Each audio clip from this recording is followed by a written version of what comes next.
Big boss Malayalam season 7 ഫിനാലെയോട് അടുക്കുന്ന ഈ ഒരു സാഹചര്യത്തിലാണെങ്കിൽ കൂടിയും വളരെ വലിയ രീതിയിൽ തന്നെയുള്ള പ്രശ്നങ്ങളിലേക്കാണ് നമ്മുടെ ഹൗസിലുള്ള കണ്ടസ്റ്റൻസ് പൊയ്ക്കൊണ്ടിരിക്കുന്നത്.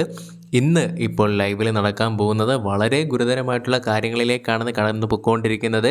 സ്പെഷ്യലി എടുത്ത് പറയുകയാണെങ്കിൽ നെവിൻ തന്നെയാണ് വിഷയമായിട്ട് വരുന്നത്. ഇവിടെ നമുക്ക് നോക്കിയാൽ അറിയാം, നെവിൻ ഷാനവാസിൻ്റെ അടുത്ത് നിന്ന് പാൽ പാക്കറ്റ് അങ്ങോട്ടും ഇങ്ങോട്ടും തട്ടിമറിക്കുന്നത് നമുക്ക് കാണാനായിട്ട് സാധിക്കുന്നുണ്ട്. ആദ്യം തന്നെ നോക്കുകയാണെങ്കിൽ ഷാനവാസാണ് വരുന്നത്. പിന്നീട് നോക്കുകയാണെങ്കിൽ നെവിൻ അതിനെ കയറി പിടിക്കുന്നു, അങ്ങോട്ടും ഇങ്ങോട്ടും പിടിയും വലിയാകുന്നു.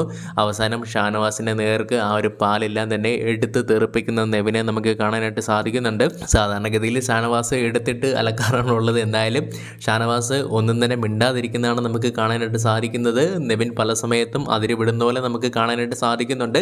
എന്തായാലും ലൈവിൽ നമുക്ക് കുറച്ചുകൂടെ എവിഡൻ്റ് ആയിട്ട് തന്നെ കാണാൻ സാധിക്കുന്നതാണ് ആരുടെ ഭാഗത്താണ് തെറ്റ് എന്നുള്ളത്. എന്തായാലും മത്സരം മുറുകുന്നതനുസരിച്ച് ഹൗസിലുള്ള കണ്ടസ്റ്റൻസ് പുറത്താകാൻ ഈസിലി നടക്കുന്ന കാര്യങ്ങളിലേക്കാണ് കടന്നു പോയിക്കൊണ്ടിരിക്കുന്നത്. സ്പെഷ്യലി എടുത്ത് പറയുകയാണെങ്കിൽ നെവിൻ തന്നെയാണ്. നമുക്ക് നോക്കാം ഇതൊരു വലിയ ഫിസിക്കൽ അസോൾട്ടിലോട്ട് ചെന്നെത്തുമോ എന്നുള്ളത്. കൂടുതൽ അപ്ഡേറ്റുമായി ഉടൻ തന്നെ നമ്മൾ ഈ ഒരു ചാനലിലൂടെ വരുന്നതായിരിക്കും.